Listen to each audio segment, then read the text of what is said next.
그래서 신학교 때 신학을 공부하고 많은 책들을 보고 또 교회의 가르침을 보고 그래도 이 숙제는 해결되지 않았었어요.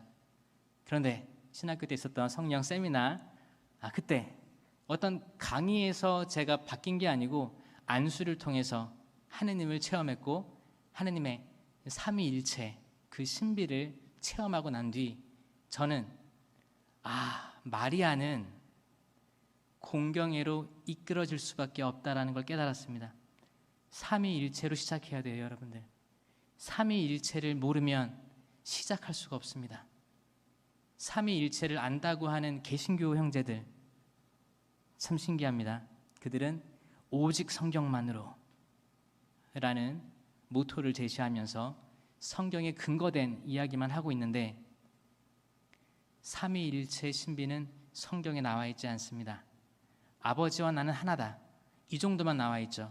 성부와 성자까지의 일체는 나오지만 성부와 성령, 또 성자와 성령 이런 개별, 일치 그리고 구별됨은 명시되어 있지 않고 삼위일체라는 말 또한 성경에 나와 있지 않습니다. 그러나 개신교 신자들은 삼위일체 교리를 받아들이고 있어요. 이 자체가 모순이죠. 모순입니다. 그러면 삼위일체를 아는 천주교와 개신교 모두는 마리아로 나아갈 수밖에 없는 상황인데 개신교는 마리아를 폄하시키죠. 이 자체는 삼위일체에 대한 완벽한 교리에 이르르지 못했다. 그들 스스로도 삼위일체 교리를 이해하지 못했다라는 결론에 저는 도달했습니다. 그래서 제가 작년 성모승천 대축일 즈음에 간단하게 만든 영상이 있는데 그걸 올렸는데 개신교 분들이 들어와서 목사님, 신학생들 다 들어와서 댓글을 남기는데 와, 이 사람들 진짜 모르는구나 생각이 들었어요. 그때 깨달았습니다. 이 사람들이 단순히 그냥 비판하는 게 아니고 정말 무지하다. 또 개신교와 천주교의 공통점은 성령 쇄신이에요. 성령을 사랑합니다. 둘 다. 성령을 사랑하는데 삼위일체에 대한 진정한 이해 없이 성령을 사랑한다? 완벽할 수 없어요. 말도 안 되는 얘기예요. 삼위일체에 대한 정확한 이해 없이 마리아에 대한 정확한 이해 없이 성령을 사랑한다? 저는 그때 깨달았습니다. 이 사람들은 저희가 선교를 해야 될 대상이구나. 계속 길거리에서 개신교 신자들이 천주교 신자 빼가죠. 잘못됐습니다. 개신교로 오세요. 말씀이 있습니다. 이 대전제가 바뀌는 거예요. 천주교 신자들이 개신교 신자들에게 선교를 나가야 될 판인 거예요. 지금 성모님에 대한 삼위일체에 대한 교리를 그들에게 알려주고 아니다, 너네 목회자가 또 집사, 권사가 잘못 가르치고 있는 거다라고 데려와야 될 판이라는 걸 제가 뼈저리게 느꼈습니다. 성모님에 대한 강의 어떻게 준비를 해야 될까? 근데 준비를 할 필요가 없었어요. 왜냐하면 제 존재적으로 성모님을 사랑하고 있었기 때문에 두렵지가 않고 그냥 막 나올 수 있었습니다. 성모님은 어떤 분이신가? 그리고 우리가 믿고 있는 4대의 교리가 무엇인가? 이 모든 것들은 삼위일체의 교리가 바탕이 되지 않고서는 절대 이해에 이르를 수가 없습니다. 제가 쉽게 설명을 드릴 테니까 잘 따라오시고요. 누가 다가오든지 이런 답변을 해주시는 여러분들이 되었으면 좋겠습니다. 그런 분들이 많았으면 좋겠어요. 이 시대에 단 한 명이라도 그런 분, 마리아와 비슷한 분이 있다면 그걸로 충분합니다. 왜냐하면 2000년 전에도 마리아 한 명으로 구원에 이르를 수 있었기 때문이에요. 단 한 명이라도 깨치고 마리아를 사랑하고, 마리아를 사랑하는 게 뭐예요? 삼위일체 하느님을 사랑하고 흠숭하게 되는 거죠. 그런 분이 있다면 또 다른 성탄이 계속 이어지는 거예요. 구약에서 구약 성경 내내 마리아에 대한 예표들이 나오는데 창세기에 하와가 있죠. 하와는 첫 번째 여인으로서 죄의 통로, 안타깝지만 죄의 통로가 돼서 아담에게 원죄를 저지르게 한 장본인이었죠. 두 번째 하와가 예표되는 부분입니다. 또 로마서 5장 14절에는 이렇게 얘기하고 있죠. 바오로 사도가 또 아담은 장차 오실 그리스도의 예표입니다. 그러니까 원형이에요. 그리스도가 아담이 그리스도의 예표였다면 예수님의 어머니 마리아는 그렇죠. 왜냐하면 첫 번째 아담이 먼저 먹고 내어준 게 아니고 하와가 먹고 내어줬죠. 그렇죠. 시작이 하와였던 거예요. 그러면 예수님이 그리스도가 그 아담이 예표였다면 그렇죠. 그러면 그렇죠. 모세를 죽음에서 살렸죠. 바구니를 통해서 그렇죠. 아이를 띄어보냈죠. 그렇죠. 죽음으로부터의 보호, 어떤 보호하심, 노아의 방주, 죽음에서의 보호인데 생명을 수호했죠. 죄악의 물 위를 떠다녔던 그 방주, 마리아의 예표입니다. 어떤 피신처, 계약의 궤, 하느님의 십계명판이 들어있던 하느님의 십계명판, 그리고 아론의 싹이 난 지팡이, 그게 다 들어있었던 그 계약의 궤를 보관했던 그 큰 상자, 거기에 케루빔과 세라핌, 이게 뭐예요? 두 천사의 형상이 날개를 감싸고 있으면서 이걸 보호했던 거죠. 그래서 구약의 이스라엘 백성들은 이 계약의 길을 가지고 있으면 그 전쟁은 이기는 거였어요. 왜냐하면 하느님께서 우리와 함께 계시니까. 임마누엘 하느님. 그리고 야곱의 사다리, 하늘과 땅이 연결됐죠. 야곱이 꿈에서 봤죠. 사다리가 연결되어 있어서 천사들이 오르락 내리락. 이게 뭐예요? 이거는 장차 어떤 하늘과 땅의 연결, 이건 그리스도이신데 그리스도는 사다리를 타고 내리락 오르락. 이 사다리가 뭐예요? 마리아의 예표겠다. 이사야서 7장 14절, 젊은 여인이 잉태하여 아들을 낳고 그 이름을 임마누엘이라 할 것입니다.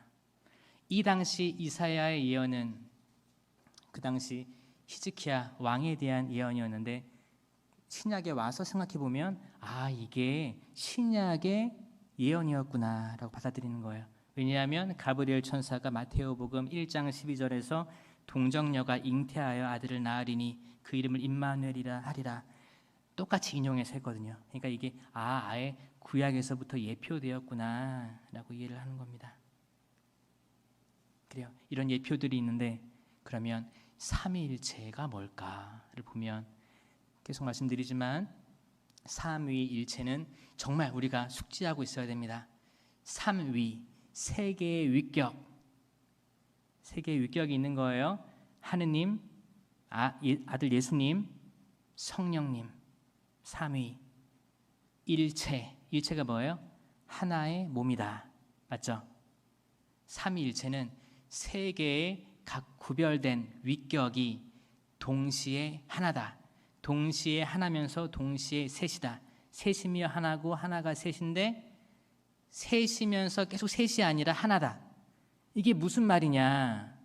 이거를 잘 이해를 못하니까 지금 개신교와 같은 현상이 이루어지는 겁니다.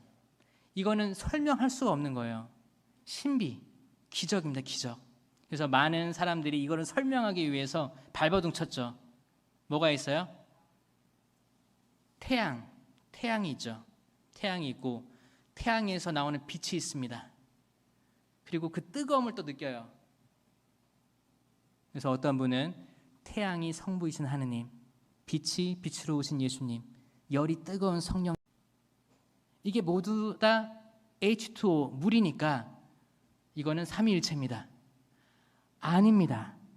세 가지가 다 구별되지만 수증기가 얼음일 수 없고 동시에 물이 얼음일 수 없고 구별되지만 하나의 만족을 못 시키는 거예요. 또 어떤 분들은 세잎 클로버를 얘기합니다. 이파리가 세 개니까 또 하나의 줄기니까 삼위일체입니다. 아니죠. 이 세 개의 이파리는 같기 때문에 구별되지 않습니다. 세 개면서 하나, 하나면서 세 개를 동시에 일치시킨다는 게 지구상에는 증명할 방법이 없다. 삼위일체는 교회가 2000년 동안 그분을 탐구하고 기도하고 알아오고 해서 저희가 지어드린 하느님을 받드는 이름이에요. 이름. 삼위일체이신 하느님. 저희가 다 이해할 수는 없어도 이렇게 믿고 있습니다.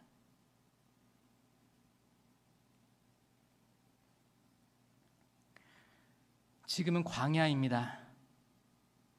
이 코로나 팬데믹 시기에 물 하나 없는 사막을 우리들이 있는 거랑 마찬가지예요. 너무 힘들고 아무리 사방을 둘러봐도 도와줄 데라고는 없고 몸을 피할 곳이 없고 먹을 것도 없고 마실 것도 없고 그런 광야. 그런데 이 광야가 시험의 장소이면서도 또 하느님께서 함께 하시는 곳입니다. 이 광야를 잘 기억하세요. 제 강의 마지막에 이 광야가 한 번 더 나올 것입니다. 마리아가 갔던 광야. 개신교 형제들은 루터를 통해서 나왔죠. 16세기 루터는 이렇게 얘기했습니다. 동정녀로서 예수님을 잉태하고 낳으신 성모님은 단지 한 개인이 아니라 구세사에서 구원의 공적 기능을 수행하신 분으로 공경한다. 루터 또한 공경한다라고 표현을 했는데 지금 이게 계속 분열되고 서로 이제 어디서부터 하는지도 몰라요. 서로 분열돼서 결국에는 지금 뭐예요? 원래의 마음을 잃어버리고 이렇게 반대를 위한 반대를 하기에 이르러지게 된 것입니다. 삼위일체를 이해하셨다면 이제 예수님의 신성과 인성은 더 쉽게 이해할 수 있어요. 예수님은 참 하느님이시면서 참 사람이십니다. 이거를 신성과 인성을 구별되지 않고 나누어지지 않고 하나의 위격으로 고백합니다. 이것도 뭔 말이냐? 삼위일체를 이해했으면 이건 껌인 거예요. 이거 정말 쉽습니다. 하느님이신데 예수님은 하느님이세요. 신성이 있으니까 동시에 사람이다. 하느님이시면서 사람이다. 이건 더 빠르죠. 삼위일체를 이해했으니까. 이 두 가지를 간직하면서 4대 교리 따라오시면 됩니다. 첫 번째, 천주 성모, 하느님의 어머니. 저희가 1월 1일 때 대축일로 지내고 있습니다. 431년 에페소 공의회 때 채택됐습니다. 마리아는 하느님을 땅에 낳으신 분. 삼위일체 교리를 알면 당연히 이해되는 부분이에요. 왜냐하면 예수님이 누구라고 했어요? 하느님, 성모님. 동시에 세 위격으로 구별되지 않으면서 또 동시에 구별된다. 그러니까 예수님이 태안에 모시고 있던 아기 예수님은 하느님이셨고 성모님이 아니고 하느님이셨고 성령님이셨다. 그렇죠? 동시에 예수님이셨다. 이게 수학적인 계산이 아니라 그게 삼위일체인 거예요. 그러면 성모님께서 예수님을 낳으셨다면 성모님은 성령님의 어머니이신 거고 하느님의 어머니이신 거다. 이 당시 이게 왜 논쟁이었냐면 그때 아리우스 이단이 있었습니다. 아리우스는 눈에 보이는 것은 폄하시켰어요. 그리고 보이지 않는 것, 보이지 않는 이데아, 어떤 하늘의 하느님, 볼 수 없는 천사들, 이런 것들은 완전한데 눈에 보이는 것은 아니다. 그래서 그들은 뭐라고 했냐면 예수님도 하느님이 아니다라고 했어요. 예수님 자체만 인정했고 신성은 없었다. 마찬가지로 성모님 그냥 인간일 뿐이다. 하찮은 인간일 뿐이다. 우리 똑같은 인간일 뿐이다. 이 논쟁에서 교회가 앞세웠던 건 뭐냐면 삼위일체 교리와 신성, 인성에 대한 교리였어요. 그리스도는 구약에서부터 예표되어 온 구세주다. 이 구세주가 단순히 인간이 아니고 동시에 하느님이셨다. 동일 본질이 처음 등장하는 동일 본질. 가톨릭교회 교리서 464항 예수 그리스도께서는 참 하느님이시며 참 사람이시다 라고 고백하는 겁니다. 이것이 성모님께서 예수님의 신성까지 낳아주셨다라는 말은 아니에요. 근데 그 삼위일체 교리에 따라서 그 예수님이 삼위일체 하느님이셨다라고 고백하는 겁니다. 인간이 신성을 낳는 게 아니고 그 자체가 신성이 있었다는 거예요. 성 7일로 370년 우리 주 예수 그리스도께서 하느님이시라면 왜 그분을 낳아주신 거룩한 동정녀를 천주의 모친이라 할 수 없었겠습니까? 라고 얘기하고 있고, 루카복음 1장 43절 엘리사벳이 내 주님의 어머니께서 저에게 오시다니 어찌 된 일입니까? 내 주님, 주님이 뭐예요? 메시아는 그리스도 장차 오실 분, 주님이 하느님인 거예요. 하느님은 삼위일체. 행복하십니다. 주님께서 하신 말씀이 이루어지리라고 믿으신 분. 그 루카복음 1장 46절에 너무 유명한 마니피캇 나오죠. 성모님께서 스스로 말씀하시는 거예요. 성령에 가득 차서 이제부터 과연 모든 세대가 나를 행복하다 하리니 전능하신 분께서 나에게 큰 일을 하셨기 때문입니다. 이제부터 모든 세대가 나를 복되다 일컬으리니, 모든 세대가 복되다 일컬으리니, 이 성경 말씀은 개신교 분들도 읽고 있는 거예요. 근데 그분들은, 목사님들이 항상 성모님을 폄하하니까 개신교 신자들은 성경은 열심히 읽지만 마리아만 나오면 넘겨버려요. 마리아만 등장하면 기분이 나쁜 거예요. 이게 어떤 영향일까요? 악이죠, 악. 마리아만 등장하면 페이지를 넘긴다는 겁니다. 이 부분을 잘 이해했더라면 깨어 있었을 텐데, 성령으로 가득 차서 한 말씀을 개신교도 읽고 있다는 거예요. 이제부터 모든 세대가 나를 복되다 일컬으리니 라고 예언을 했는데 그들은 이 세대에서 제외되었어요. 스스로가 제외시킨 겁니다. 모든 세대에서 빠져 있다.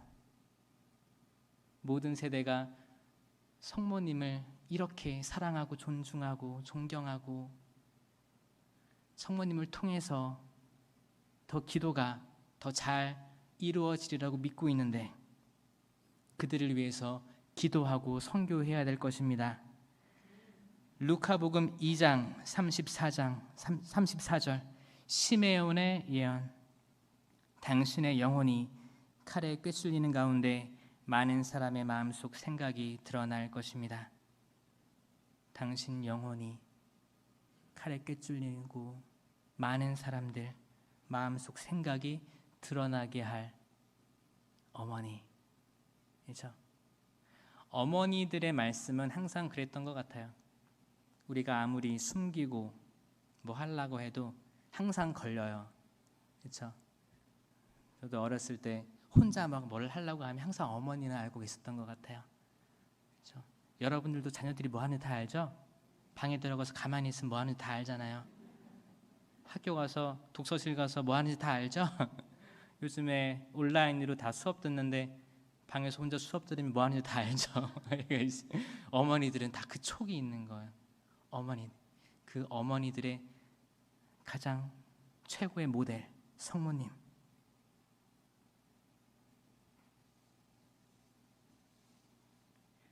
그래서 삼위일체를 교회를 알면 자연스럽게 하느님의 어머니를 우리는 알 수밖에 없다, 이해할 수밖에 없다. 이 부분은 개신교에선 그렇게 반대하진 않는 부분이에요. 믿진 않지만 그렇게 막 치를 떨고 화를 내진 않습니다. 치를 떨고 화를 낼 게 앞으로 나올 세 가지 교리입니다. 두 번째, 무염시태. 무염이 뭐예요? 오염됨 없이 태어나셨다. 무염시태입니다. 이건 1854년 비오 9세 교황에 의해서 원죄 없이 잉태되신 마리아라고 잘 알려져 있죠. 그러니까 원죄가 없었다. 태어날 때부터. 이 내용이에요. 개신교에서는 모든 인간은 원죄를 가지고 태어납니다. 말도 안 됩니다. 라고 이야기하고 있죠. 성모님의 그 예수님을 낳으신 성모님까지 한번 여러분들도 헷갈릴 수도 있어요. 제가 이해를 시켜드리겠습니다. 예수님께서 삼위일체 하느님이셔요. 참 하느님이시고 참 사람이시고 참 하느님, 참 성령님, 이 삼위일체이신 예수님이 내 태 안에 있어요. 그 성모님의 자궁은 천국이었는데 하느님 품고 있었기 때문에 그러면 그때만 천국이었냐? 이런 질문들로 소급해 간 겁니다. 이거는 수많은 성인들, 수많은 학자들이 연구하고 묵상하고 깨친 것들이에요. 깨친 것들. 하느님의 특별한 은총으로 보호받았다. 태어났을 때부터. 그래서 천주교회는 요아킴, 안나, 성모님의 어머니, 아버지도 저희가 성인으로 모시고 기도해드리죠. 그때가 지금 저희가 지내는 그 조부모의 날, 할아버지 할머니의 날의 기원이 마리아의 어머니 아버지예요. 그러니까 예수님의 외할아버지 외할머니죠. 그들이 성인인 거예요. 천주교는 굉장히 체계적입니다. 이해가 잘 돼요. 그렇죠? 이것도 알려줘야 돼요. 선교 나가야 됩니다. 선교. 이것만 더 알았더라면 그들은 더 많이 발전할 수 있었을 텐데 너무 안타까운 마음이 있어요. 그러면 원죄 없이 잉태되신 마리아를 봤을 때 원죄를 알아야 됩니다. 원죄는 뭐예요? 첫 인류 아담과 하와가 지은 죄가 원죄죠. 우리 모두 원죄를 가지고 태어났습니다. 원죄가 뭐예요? 그러면 지금 방금 태어난 아기가 원죄가 있어요. 그럼 이 아이가 잘못된 거예요? 아니죠. 원죄는 우리가 직접적으로 짓는 죄가 아닙니다. 원죄와 본죄가 있어요. 본죄. 원죄와 본죄가 있는 거예요. 본죄는 내가 지금 뭘 훔치고 욕을 하고 누굴 죽이고 십계명에 반한 게 본죄. 그렇죠? 내가 직접 짓는 죄가 본죄. 원죄는 죄의 경향성이라고 합니다. 경향성. 그게 뭐예요? 제가 졸면 흔들려서 쓰러지겠죠. 그 피사의 사탑 알아요? 약간 기울어져 있는 거? 기울어져 있죠. 그리고 뭐예요? 만약에 뉴턴이 발견했죠. 사과나무에 달려 있어요. 사과가 힘이 없어가 떨어지면 땅으로 떨어지죠. 이 경향성이에요. 아, 이렇게 되겠구나 라고 이해하는 겁니다. 자연스럽게. 우리 중력이 있으니까 땅에 서 있죠. 이 경향성. 아, 내 아들이 방에 지금 혼자 들어가서 조용하니까 뭔가 꾸미고 있겠구나. 그런 거. 경향성. 아, 당연히 그럴 수 있겠구나. 아, 또 친구들하고 밤에 나갔으니까 뭐 술 한잔하고 들어오고 있구나. 그런 거 있잖아요. 당연히 우리가 이해되는 거. 이건 지금 지은 죄가 아니고 그렇게 될 경향성을 이야기하는 게 원죄입니다. 원죄로부터 보호받았다. 초월적인, 초자연적인 하느님의 보호. 보세요. 지금 이 지구를, 우주를 창조할 때 하느님께서 보시니 참 좋았다라고 하셨죠. 그리고 6일째 때 사람을 창조하셨어요. 첫 사람, 원죄를 지을 그들도 참 보기 좋게 만들고 창조하셨는데, 또 개신교 형제들이 좋아하는 게 있어요. 계약의 궤. 계약의 궤를 보면 거기에 그 안에 십계명판과 그 아론의 쌍난 지팡이가 있죠. 그리고 거기를 나무로 만들고 또 금으로 입혔어요. 금으로 입히고 거기에 케루빔과 세라핌이 이렇게 있습니다. 십계명판을 모실 계약의 궤를 쉽게 만들지 않았어요. 하느님께서 얘기하시고 직접 얘기하시고 이렇게 이렇게 이렇게 해라 해서 모든 집중을 다해서 그걸 만든 거예요. 이 성령홀, 성당들 그냥 만들어지지 않았습니다. 엄청난 고뇌와 재료 하나하나 좋은 거 쓰고 어떻게 설계하고 스테인드 글라스 어떻게 하고. 왜? 성체를 모실 곳이니까. 마리아 그렇게 만들어지지 않았습니다. 대충 만들지 않았어요. 예수님 삼위일체 하느님께서 거하실 그 태를 그냥 만들지 않았다는 겁니다.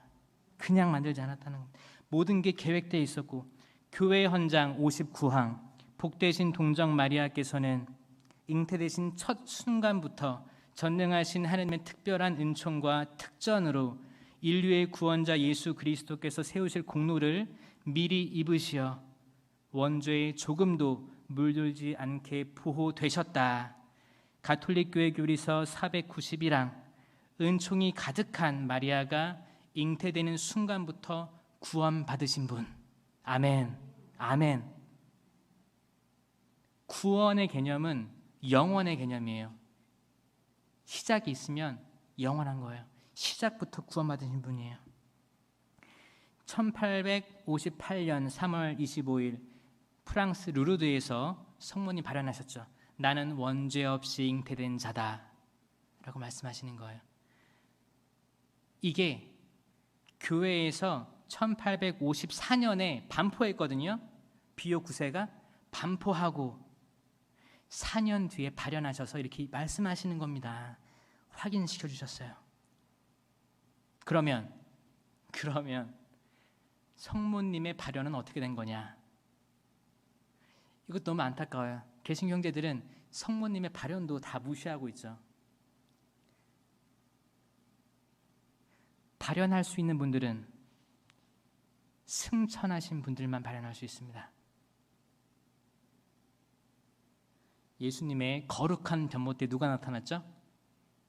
모세, 엘리야의 8주간 엘리야가 하늘로 올라갔죠. 불말을 타고 하늘로 올라갔어요.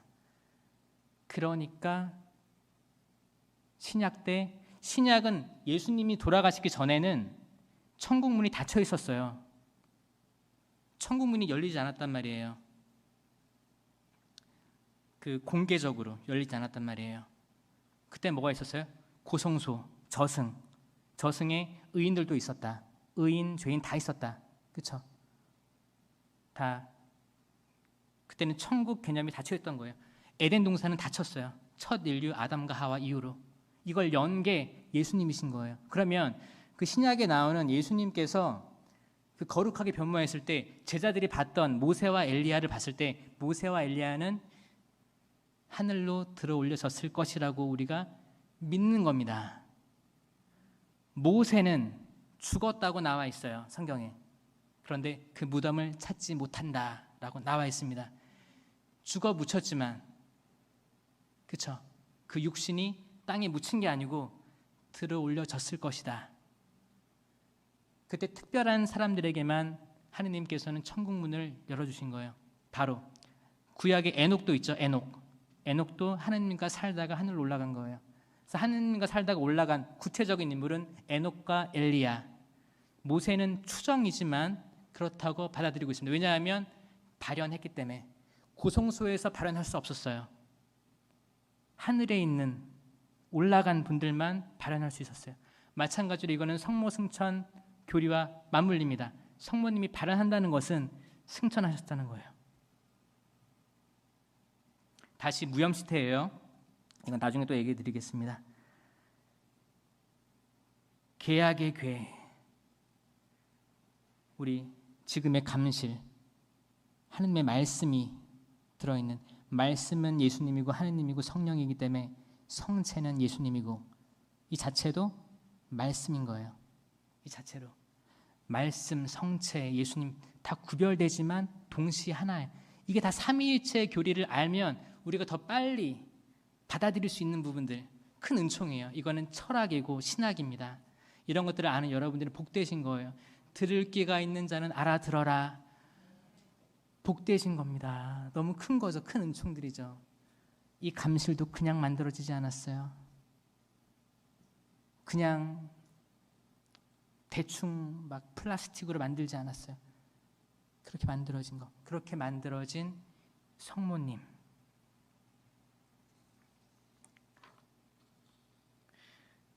개신교 신자들이 그렇게 반대하는 세 번째 교리, 평생 동정.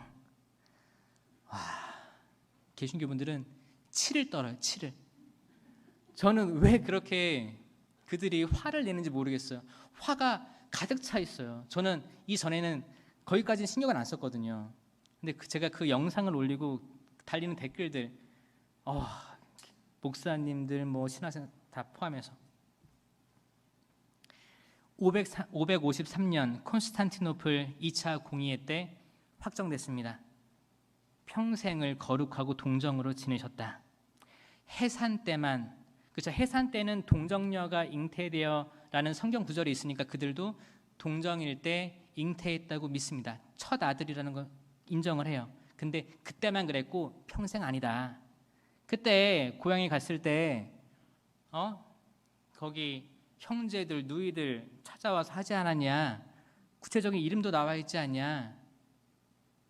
근데 그들은 원문을 안 봤어요. 성경 원문도 안 봤어요. 원문에는 형제라고 되죠. 형제. 그 당시 형제는 다 일컬어요. 저희가 미사할 때 형제 여러분 하죠. 이 미사 경문에 형제 여러분이라고 써 있어요. 이 형제에는 형제 자매 포함된 거예요. 여러분들 헷갈릴 수 있어서 제가 형제 자매라고 하지만 형제에는 다 포함된 전통적인 말입니다. 전통적인 말. 그래서 동정녀이면서 또 어머니, 이 자체가 패러독스고 모순이죠. 근데 이것까지는 그들도 받아들여요.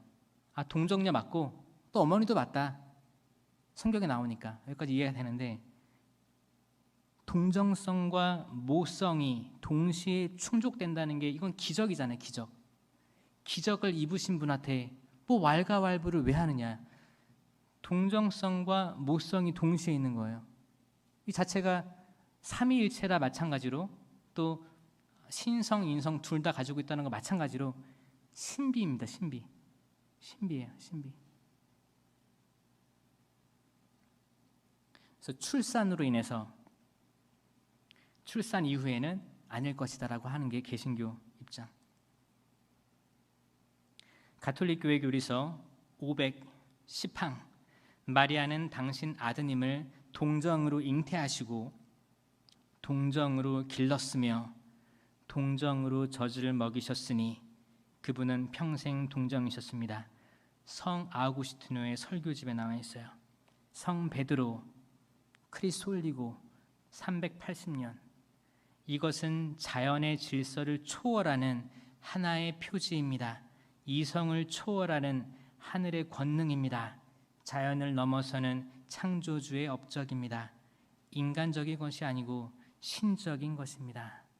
라고 일찍이 교부들이 밝혔습니다.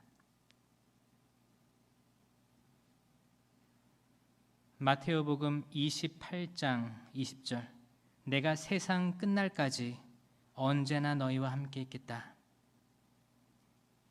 그러면 언제나 세상 끝날까지라고 했는데, 그러면 세상이 끝난 후에는 더 이상 우리와 함께 계시지 않겠다는 말인가? 그게 아니지 않습니까? 그렇죠? 마찬가지로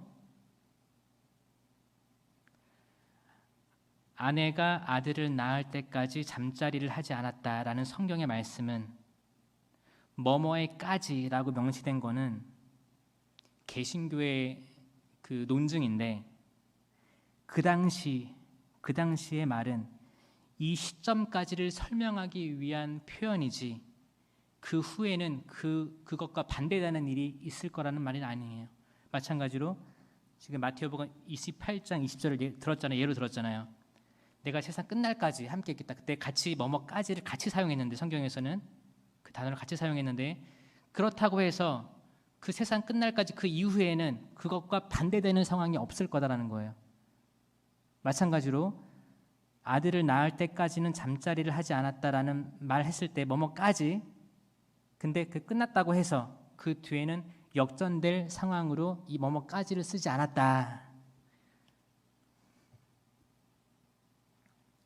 그리고 개신교에서도 그래요. 맏아들이라는 표현을 통해서 평생 동정이 아닐 것이다라고 얘기합니다. 유다인들의 풍속을 볼까요? 맏아들에게 장자권이 주어졌어요.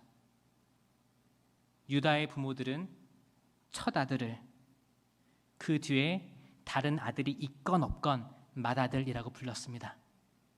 그 당시 상황을, 풍속을 이해하지 않고 성경 문자주의죠. 성경만 있고 맏아들이니까 분명히 뭐 둘째 아들, 셋째 아들 있었을 거 아니야. 이 자체가 얼마나 불경스러운 생각입니까? 상상입니까? 또 제가 아까 말씀드린 예수의 형제들에 대해서 언급을 했다면 개신교가, 만약에 다른 형제들이 있었다면 다 양보해서 십자가상에서 성모님을 형제도 아닌 요한에게 부탁했겠습니까? 라는 반론이 제기돼야 되는 부분입니다. 십자가상 가상칠언이라고 하죠. 예수님의 유언 중에 하나. 요한아, 이분이 내 어머니시다. 어머니, 이분이 당신의 아들입니다. 그날부터 요한은 성모님을 자기 집에 모셨다. 이게 초대교회의 전통인데 그 모셨던 성모님을 내친 게 누구입니까? 여기에 대해서 그냥 에이 뭘 말다툼을 해 넘어가시겠습니까? 지켜야 되는 거 아닙니까? 그리고 알려줘야 되는 거 아닙니까? 마지막으로 성모 승천. 성모 승천 대축일이 지난주였죠. 이 앞에 세 가지 교리를 모르면 여기까지 올 수가 없어요. 왜냐면 말도 안 되잖아요. 어떻게 사람이 승천을 해. 그리고 성경에도 나와 있지도 않은데. 개신교에서 맨날 그러잖아요. 아니, 똑같은 사람으로 태어나서 그래 예수님을 낳았다는 거 인정. 근데 그분이 왜 하늘로 올라가? 성경에 나와 있지도 않은데 왜 너네들은 이런 거 얘기해서 맨날 성모님께 기도해? 삼위일체부터 시작해서 모든 단추가 어그러져 있으니까 옷이 제대로 될 리가 있나요? 성모 승천 대축일. 마찬가지로 에녹, 창세기 5장 24절 하느님과 있다가 사라졌다. 엘리야, 열왕기 상권 2장 11절 회오리 바람 하늘로 올라갔다. 그리고 모세, 신명기 34장 7절 모세가 죽을 때 나이가 120살이었다. 그런데 그의 눈이 흐리지 않았고 기력이 쇠하지도 않았다. 그가 죽을 때 목격담이죠. 근데 그의 무덤이 지금까지도 발견되지 않고 있다. 그런데 신약에 모세와 엘리야가 등장했어요. 초대 교부들, 우리들은 그분은 들어 올려졌을 것이다 라고 추정하는 거죠. 구약의 2대 선지자. 그러면 성경에 딱 한 줄 나와 있는 에녹도 승천했고 엘리야 승천했고 모세 승천했고 예수님 승천했으면 평생 하느님의 보살핌으로 은총 중에 있던 마리아,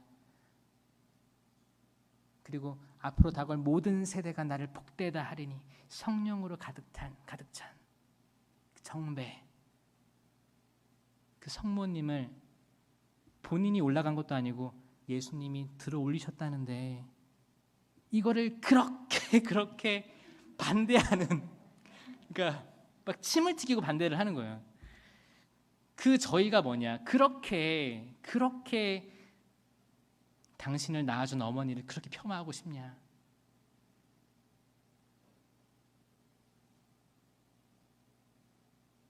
그 사랑이 느껴지세요? 아들에 대한 아들 예수님이 성모님을 얼마나 사랑했는지. 이건 아들과 어머니의 사랑 이야기입니다. 사랑이에요, 사랑. 가슴이, 심장이 예리한 칼로 찔리듯 아프고 십자가 상까지 제자들 요한 빼고 다 도망갔죠. 끝까지 함께했던 성모님, 성령이 내려오실 때 그 다락방에 같이 계셨던 성모님, 그분을 그냥 무시한다고요? 그분은 하느님과 평생을 살았어요. 에녹과 마찬가지로. 그럼 당연히 귀결되는 겁니다. 성경을 그렇게 좋아하는 개신교분들, 영상을 보고 있다면 그렇게 성경적인 성경만을 따른다고 하잖아요. 오직 성경만으로. 그런데 11조를 내라고 예수님께서 안 하셨어요. 11조는 구약에서 끝났습니다. 예수님께서는 이 과부의 작은 헌금이 더 많았다라고 얘기하시는 분이세요. 왜 지금도 이 성경, 구약을 들먹거리면서 11조를 강요하십니까? 잘못된 겁니다. 왜 자기들이 취할 것만 취하고 버릴 것은 그냥 무시해버립니까? 저는 개신교의 회개도 오늘 요청드리고 싶어요. 회개하시고 성모님 받아들이시고 삼위일체 그 깊은 신비에 빠져든다면 여러분들이 하는 일 더 잘 될 거예요. 여러분들 하느님 믿고 예수님 믿고 성령님 믿는 거 압니다. 그런데 저는 더 훌륭하게 되시라고 조언 드리는 거예요. 그러면 성령 하느님도 더 많이 깊이 체험할 수 있고 성체까지 이루는 거, 성체 심심까지 이루는 거예요. 그러면 내가 그때 이 루터가 잘못 나왔구나, 다시 천주교랑 다시 일치해야겠구나, 이런 마음까지 이룰 겁니다. 이렇게 되기까지 천주교회는 기도해야 될 것입니다. 사람의 죽음은 죄에 따른 벌이라고 바오로 사도가 로마서 5장 12절에서 얘기했죠. 그래서 원죄를 가진 모든 인간은 죽음을 맞이한다라는 게 통설입니다. 그런데 원죄가 없으신 성모님께서는 죽음과는 상관이 없으신 분. 인도에 성모님 무덤 성당이 있어요. 그 무덤 성당이 거기서 죽으신 게 아니고 거기서 마지막 발자취가 있었다는 거예요. 그리고 돌아가셨는지 실제 무덤이 있는지 하늘로 올라가는 걸 본 사람 다 없습니다. 없어요. 그런데 교회가 이렇게 받아들이고 인정하고 있고 지금 수많은 발현들을 통해서도 성모님이 고성소에 들어가실 분이 아니다라는 것을 증명하고 있습니다. 가톨릭 교회 교리서 966항 또 교회 헌장 59항에 원죄의 온갖 더러움에 물들지 않으시어 티 없이 깨끗하신 동정녀께서는 지상 생활의 여정을 마치시고 육신과 영혼이 하늘의 영광으로 올림을 받으시고 주님께 천지의 모후로 들어 높여지시어 군주들의 주님이며 죄와 죽음에 대한 승리자이신 당신 아드님과 더욱 완전히 동화되셨다. 성모님의 태중에 계셨던 아기 예수님, 삼위일체였던 예수님이 태중에 있었을 때 거기가 하느님 나라라고 했죠. 작은 하느님 나라. 마찬가지로 지금은 진짜 천상 하느님 나라에 일치되신 거예요. 이것만큼 논리적인 게 어디 있습니까?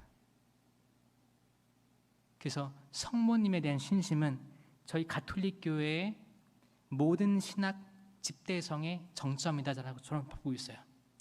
성모님 교리를 모르고 성모님에 대한 사랑 없이 그 세세한 성체 신심, 성령 신심, 다른 어떤 신심들 다 완전히 깨달을 수 없다.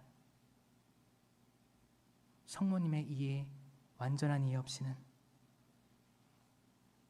그래서 성모 승천 교리는 단독으로 이해하려고 하면 난관에 봉착합니다. 이것은 믿을 교리예요. 증거가 없습니다. 애초에 부활절, 성탄절 증거 없어요. 천지창조 증거 없어요. 다 증거 없는 것들을 개신교도 믿고 있어요. 성경에 나와 있으니까. 그렇죠? 성경은 그때 쓰여진 거고 여기에서 우리가 상상하거나 깨달을 것들이 많습니다. 그게 뭐예요? 그 공동체 유익을 위한 은사들이 있잖아요. 지식의 말씀 은사, 지혜의 말씀 은사, 이런 것들이 깨치라고, 성경을 깨치라고. 왜냐하면 성경 자체에 완전함이 있지만 이게 우리의 지성과 어떤 감성으로 깨치라고 있는 겁니다. 제가 처음에 얘기했던 광야가 지금 나옵니다. 요한묵시록 12장 13절의 말씀으로 강의 마칠까 합니다.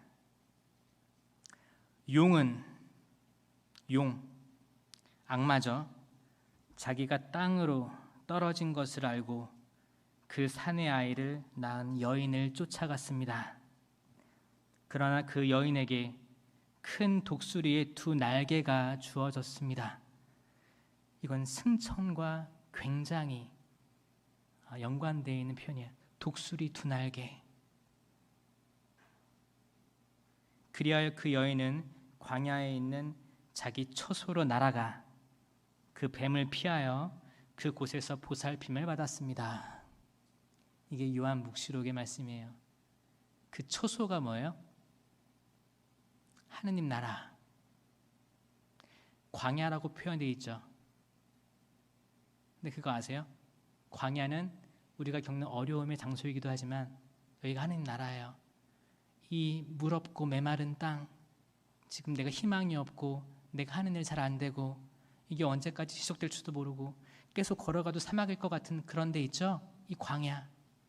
이 곳이 사막이지만 광야지만 여러분들이 하느님을 만날 수 있는 하느님 나라가 되기를 원합니다. 독수리 날개가 생겨서 성모님처럼 그곳에 이르기를 원합니다. 이 영상을 보시는 모든 분들 정말 어려운 시기를 살고 있습니다. 이 어려운 시기 하느님께서 도와주실 거예요. 삼위일체이신 하느님, 예수님, 성령님께서 도와주실 거예요. 그리고 그 무엇보다도 지금 포도주가 떨어진 이 카나의 혼인잔치를 잘 알고 계실 성모님께서 기억해 주셔서 아들 예수님께 부탁하실 겁니다. 얘야, 술이 떨어졌구나. 그러면 그때 기적을 할 계획이 없었는데도 기적을 지금 이루어 주실 것입니다. 성부와 성자와 성령의 이름으로 아멘.